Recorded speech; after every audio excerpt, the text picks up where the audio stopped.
오늘은 가정의 달 5월 중에 어버이 주일이고 특별히 5월 8일 어버이 날이기도 합니다. 이 어버이날, 어버이 주일, 우리가 이런 날을 딱 생각하면 뭐가 제일 먼저 생각이 납니까? 어버이날, 꽃 따라 드리는 날. 오늘도 몇 분 꽃 달고 계신 분들이 계신데, 예전에는 그렇죠, 어버이날 하면 다 꽃 따라 드리는 날이었잖아요.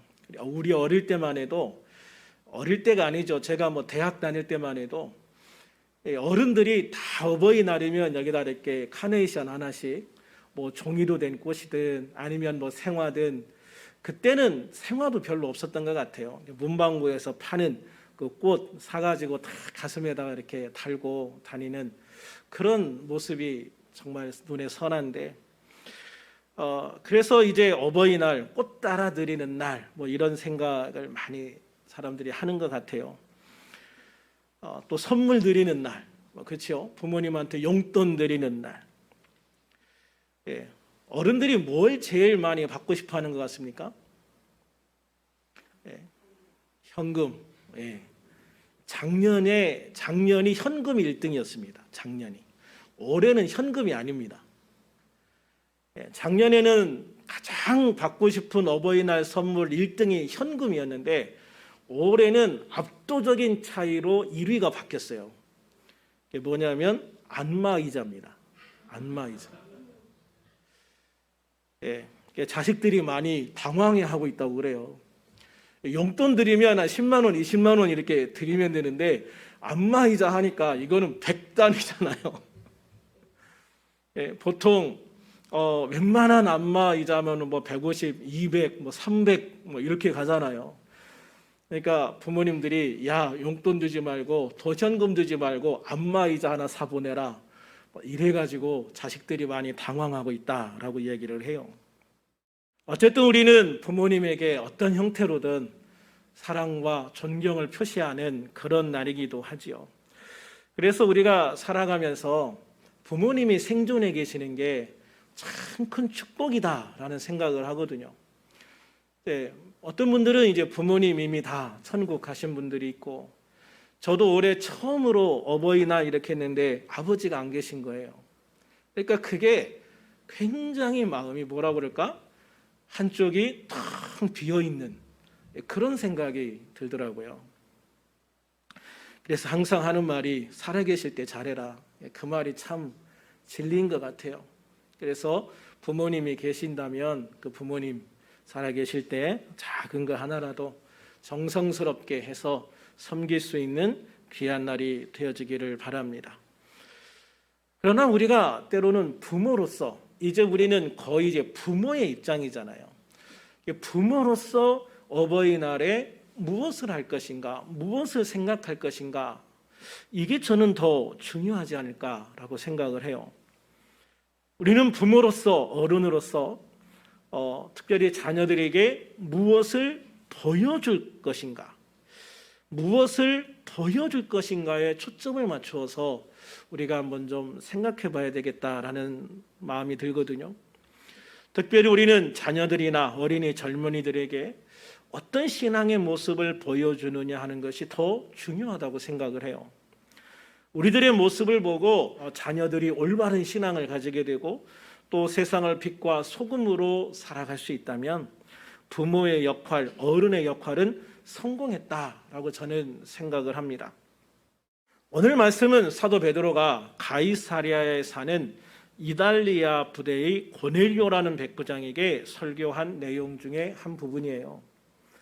하나님께서는 고넬료와 베드로에게 동시에 환상을 보여주셔요. 그래서 유대인을 만나기를 부담스러워하는 로마인과 이방인을 만나기를 거부하는 유대인을 만날 수 있도록 중간에서 이 만남을 주선해 주시는 거죠. 그러면 왜 고넬료를 베드로에게 소개시켜 주려고 하셨을까?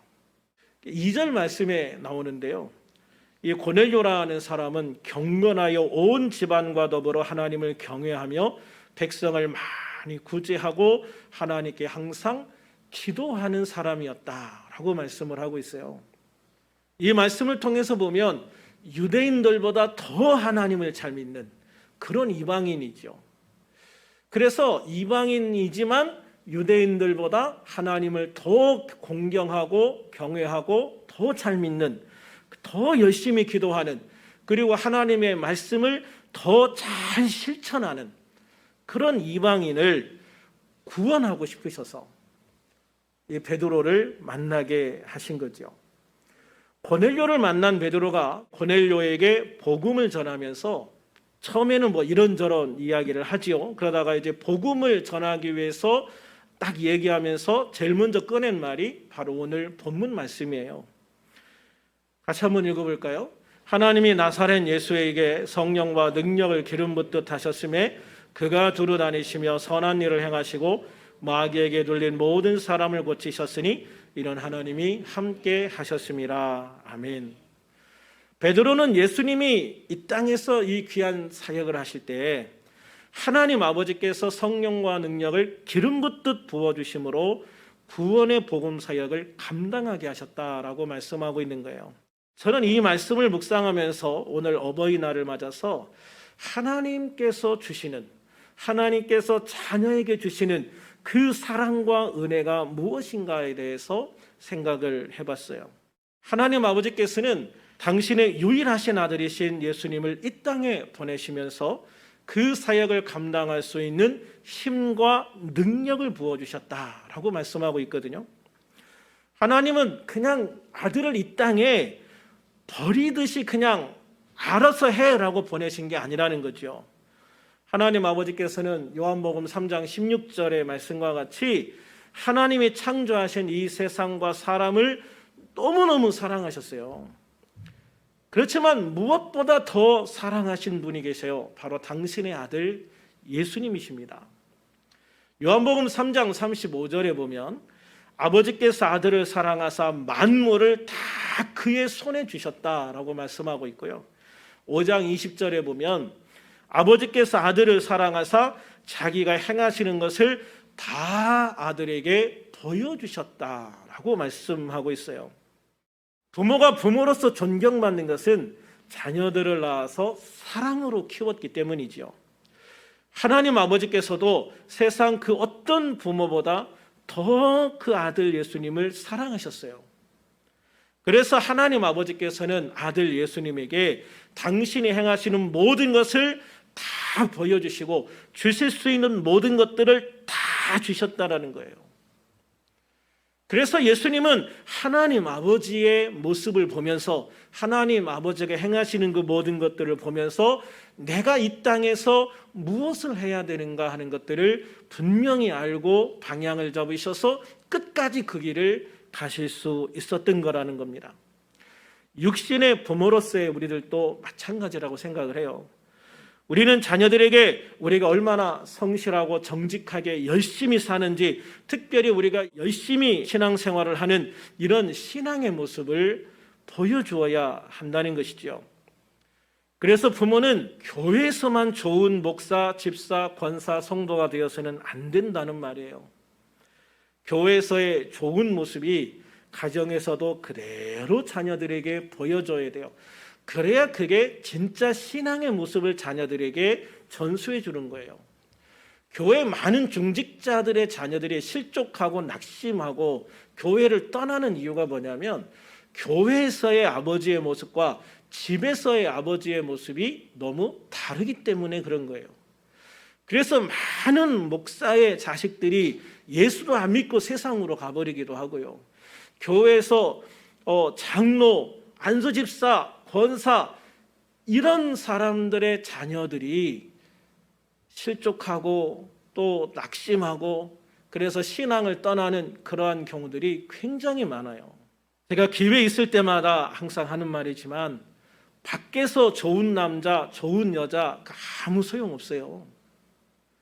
다른 사람들에게 아무리 칭찬 듣는 아빠, 다른 사람들에게 아무리 칭찬 듣는 엄마, 그런데 가정에서, 집에서 자식들에게는 어떤 아빠, 어떤 엄마로 비춰지느냐, 사실 이게 가장 중요한 거예요. 밖에서는 좀 까칠한 엄마 아빠여도 안에 들어와서 가정에서 자식들에게 정말 따뜻하고 사랑스러운 그런 존경할 만한 그런 엄마 아빠가 된다면 그 사람이 진짜 잘하는 사람인 거예요. 그래서 우리는 항상 교회에서도 좋은 성도가 되어야 되지만 무엇보다 가정 안에서 좋은 아빠, 좋은 엄마, 좋은 배우자가 되어야 됩니다. 다른 사람이 아니라 가족, 자신에게 가장 가까운 사람에게, 자신에게 가장 가까운 사람에게 좋은 사람이 되어야 되는 거예요. 특별히 자녀들에게 좋은 아빠, 좋은 엄마가 되기 위해서 노력을 해야 됩니다. 이렇게 말하는 저도 부족한 거 많죠. 우리 아이들이 이제 장성해서 이야기를 하다 보면 저에게 서운했던 거 이야기하는 부분들이 많이 있거든요. 그러니까 저도 우리 아이들에게 완벽한 아빠는 못 됐어요. 그렇지만 제가 항상 살아오면서 노력한 게 뭐냐면 교회에서 좋은 목사가 되는 것처럼 가정에서는 좋은 아빠가 되자, 그거를 가지고 그 마음을 가지고 정말 열심히 노력했거든요. 그런데 열심히 노력했음에도 불구하고 부족한 게 많더라, 지나고 나서 보니까. 그런데 그렇게 노력을 하지 않으면 더 많은 문제들이 발생을 하겠지요. 그래서 우리는 항상 교회에서는 좋은 성도, 집에서는 좋은 엄마, 좋은 아빠, 좋은 성도. 할렐루야. 그래서 언제나 하나님 안에서 안에나 밖에서나 항상 똑같은 모습으로 하나님을 섬기는 하나님의 백성들이 되어지기를, 하나님의 자녀가 되어지기를 주님의 이름으로 축원합니다. 하나님 아버지는요, 사랑하시는 아들에게 자신이 행하는 모든 것을 보여주셨을 뿐만 아니라 아들이 자신의 사명을 잘 감당할 수 있도록 성령과 능력을 아낌없이 부어주셨다라고 말씀하고 있는 거예요. 하나님이 나사렛 예수에게 성령과 능력을 기름 붓듯 하셨다. 기름을 부어주듯이, 이 기름 붓는다라고 하는 것은 주로 이제 제사장이나 선지자나 왕에게 이 기름을 붓는 거거든요. 그런데 기름을 부을 때 조금 이렇게 찔끔 붓는 게 아니에요. 기름을 부을 때 이 머리 위에서부터 이 온몸을 타고 발 밑에까지 완전히 적실 만큼 많은 기름을 부어요. 그러니까 우리 하나님께서 그 아들 예수님에게 성령과 능력을 주실 때도 조금 이렇게 주신 게 아니라 그냥 완전하게 충만하게 그냥 넘쳐 흐를 만큼 필요한 것에 넘치도록 우리 하나님께서 부어주셨다라는 것을 말씀하고 있는 거예요. 주님이 하나님의 아들로서 구원자로서 사명을 감당하기 위해서 필요한 것을 아낌없이 공급해 주셨다라는 말씀인 거죠. 육신의 부모도 자녀들에게 많은 것을 물려주고 싶어 해요. 여러분들은 자식에게 무엇을 물려주고 싶으십니까?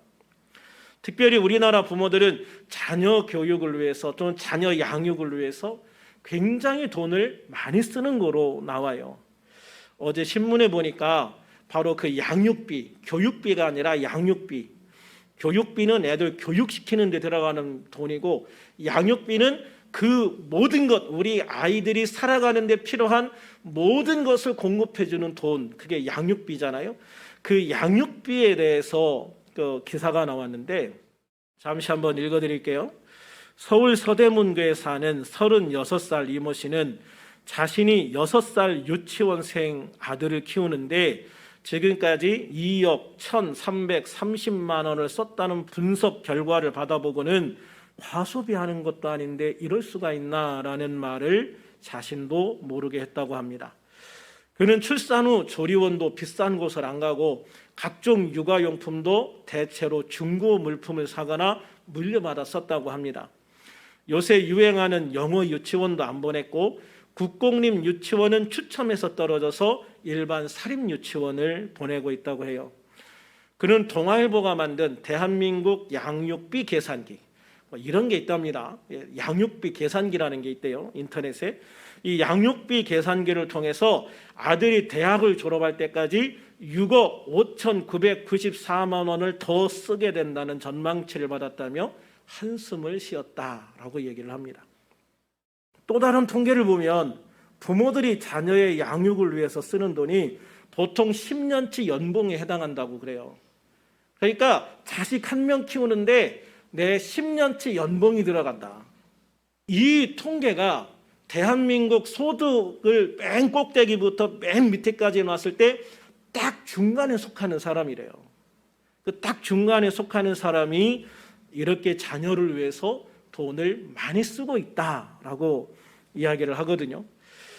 저는 이런 기사를 보면 사실 뭐 그렇게 실감은 안 나요. 난 자식들을 위해서 이렇게 돈을 못 써봤기 때문에. 그런데 실제로 보면 부모는 자녀를 위해서라면 아까울 것이 없이 투자하죠. 보통 그렇지 않습니까? 여러분들이 자식 주는 것만큼, 자식을 위해서 쓰는 것만큼 부모님을 위해서 쓰겠습니까? 6년 동안 2억이 넘는 돈을 부모를 위해서 써라 그러면 쓰겠습니까? 돈이 많은 사람도요 그렇게 못 씁니다. 그런데 돈이 없는 사람도요 자식을 위해서 쓰라고 하면 그 돈 씁니다. 빚을 얻어서라도 돈을 씁니다. 그래서 한국의 우리나라의 많은 부모들이 자녀를 양육하기 위해서 빚을 많이 진다고 이야기를 합니다. 그래서 뭐 자식을 못 낳겠다는 얘기를 하는 거죠. 그러니까 결혼도 못 하겠다. 결혼해도 자식을 못 낳겠다. 이게 사실 그냥 나온 이야기가 아니라는 거죠. 이만큼 돈이 들어가다 보니까 자식을 낳는 게 이만큼 어렵다라고 이야기를 하는 것 같아요. 그러나 자식이 있는 부모들은 대개 이 자녀들을 위해서는 아낌없이 투자한다는 거예요. 실제로 저번에 어디에 나온 이야기를 보니까 경제가 어려워지면 제일 먼저 줄이는 게 뭐냐? 남편 옷값. 두 번째 줄이는 게 뭐냐? 남편 밥값. 세 번째 줄이는 게 뭐냐? 부인 옷값. 끝까지 안 줄이는 게 뭐냐? 자식을 위해서 쓰는 거는 끝까지 안 줄인다는 거예요. 그러니까 우리가 일반적으로 보면 부모들은 자기를 희생해서 자녀들을 양육을 하는 거죠. 또 부모들은 자녀들에게 집이나 유산을 남겨주기 위해서 악착같이 재산을 모으는 경우들이 많아요. 예전에 부모님들이 왜 그렇게 집을 살려고 악착같이 일을 했느냐 물어보면 거의 대부분이 그렇게 얘기했대요.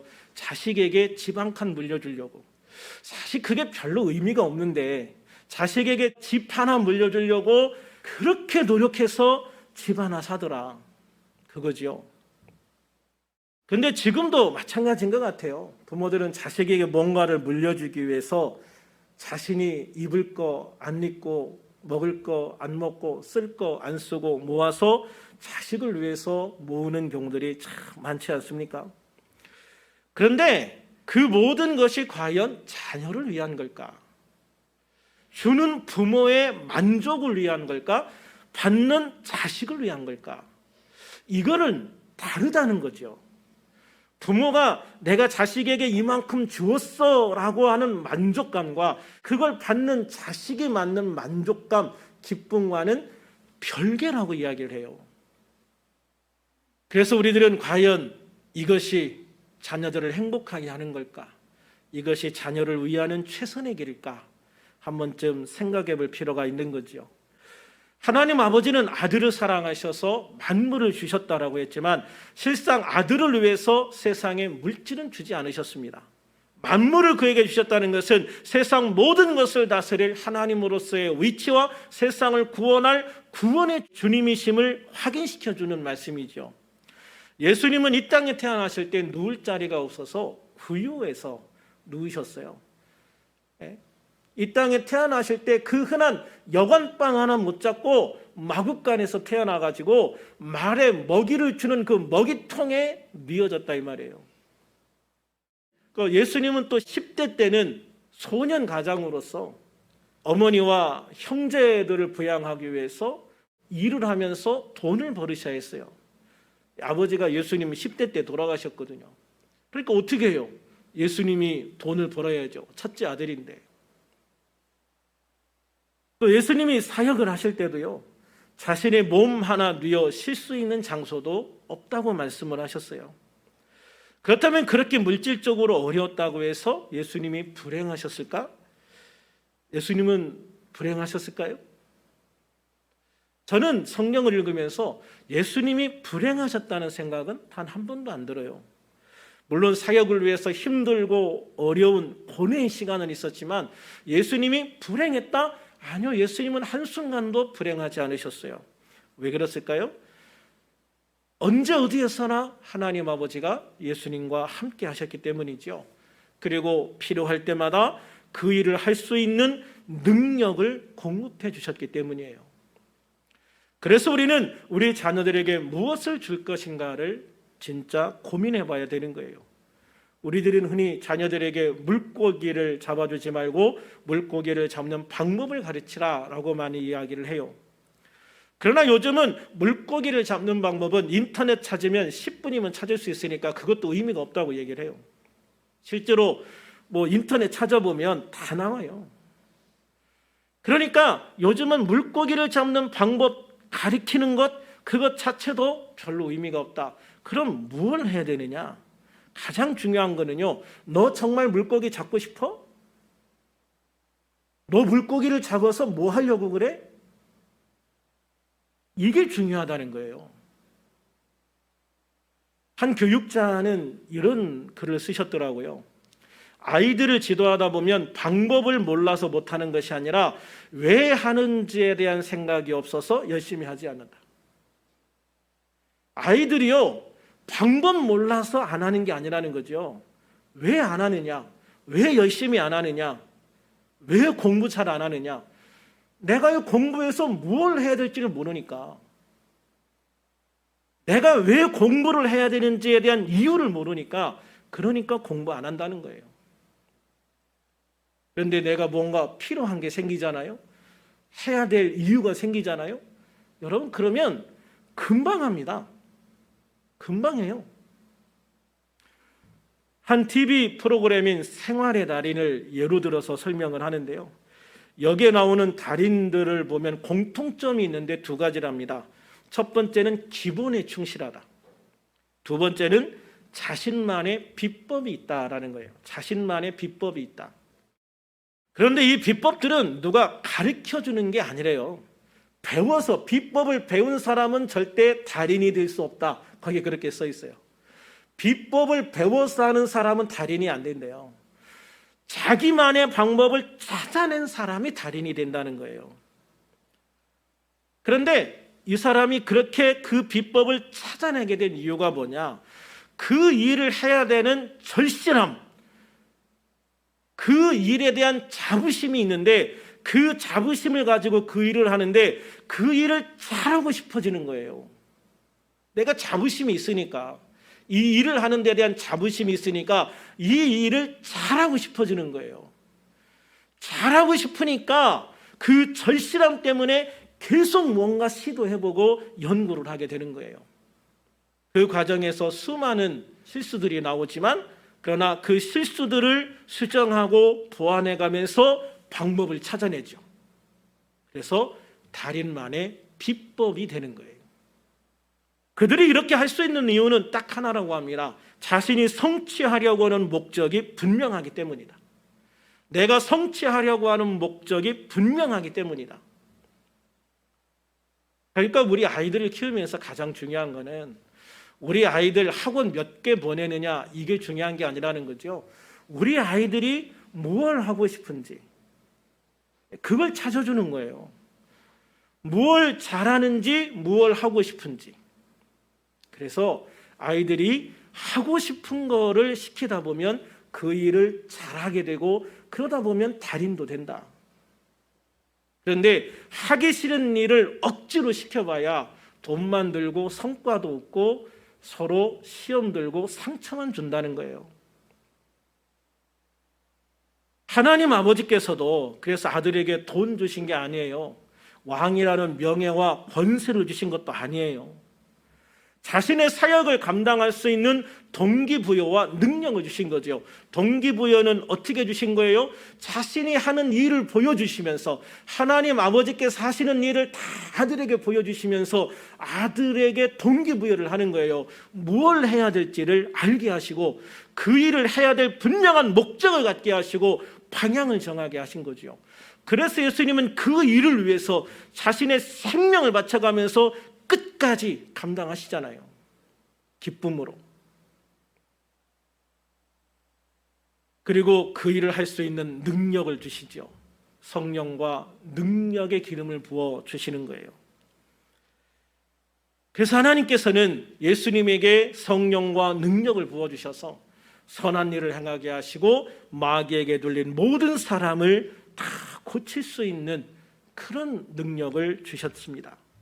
당신의 아들에게 성령과 능력을 기름 붓듯 부어주신 하나님 아버지는 오늘날 우리에게도 성령과 능력을 부어주시기를 원하시고 우리가 하나님 안에서 필요한 것들을 공급해 주시기를 원하셔요.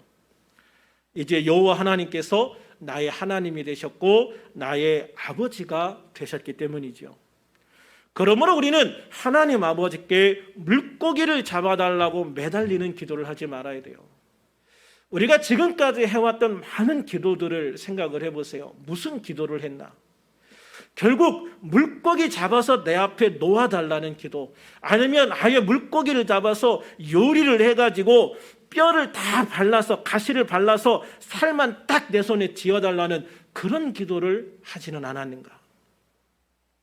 그래서 우리의 기도의 방향이 너무 그냥 모든 것을 다 주세요라는 것에 초점이 맞춰져 있지는 않았는가라는 것이죠.